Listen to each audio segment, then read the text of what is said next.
ওর এখনো বিয়ে হয়নি, এখনই সার্জারি হয়ে যাবে, এরপরে তো অসুবিধা হতে পারে। এই যে সার্জারি নিয়ে একটা অহেতুক ভয়, সার্জারি মানেই তো জীবনটা শেষ হয়ে যাওয়া নয়, বা বিয়ের আগে সার্জারি মানে বিয়ের পর অসুবিধা, তা তো নয়। একদম এই ভয়টা যদি একটু ভাঙান যে সার্জারি মানেই জীবন শেষ নয়। একদম সার্জারি মানেই জীবন শেষ না, সেটা আপনি ঠিক বলেছেন। প্রথম কথা হচ্ছে সিস্ট বলুন বা ওভারিয়ান টিউমার বলুন বা ফাইব্রয়েড হলুন, তো প্রথমে আমরা চেষ্টা করি যে কোনো মেডিকেল ম্যানেজমেন্ট দিতে। যখন মেডিকেল ম্যানেজমেন্টে সেটাকে কন্ট্রোল করা যাবে না, তখন আমরা ডিসিশন নিই সার্জারিতে করব।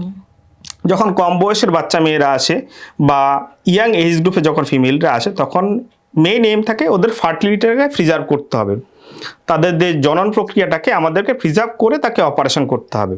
একটা তো অপারেশন থিয়েটারে যদি সবারই ভয় করে, ঠিক আছে, সেই জিনিসটাকে আগে বুঝিয়ে দিতে হবে যে ভয়ের তেমন কোনো কারণ নেই, আমরা অপারেশন করব ভালোর জন্য, সিস্টটাকে কেটে বাদ দেব, তো সেটা হবে ভালোর জন্য। তার জন্য মাসিকটা বন্ধ হবে না, বিয়ের পরেও বন্ধাত্ম কোনো সমস্যা হবে না, বা ছোটোখাটো যে সমস্যাগুলি মাঝে মধ্যে থাকে সেটা এই অপারেশনের সাথে রিলেটেড নয়, সেটা অন্য কারণেও হতে পারে, সেটাকে আমাদের বুঝিয়ে দিতে হয়। মানে সার্জারি কোনো কারণে ধরুন করতেই হলো, তারপরে আবার পিরিয়ড সাইকেল ফিরে আসা বা স্বাভাবিক যৌন জীবন বা স্বাভাবিকভাবে সন্তানের জন্ম দেওয়া সবটাই সম্ভব, তাই তো? একদম সবটাই সম্ভব।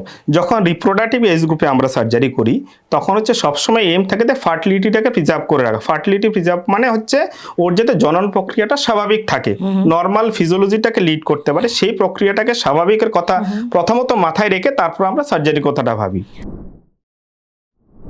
সম্পূর্ণ ভিডিওটি দেখতে ভিজিট করুন আমাদের ইউটিউব পেজ দ্য ওয়ার্ল্ড আরোগ্য।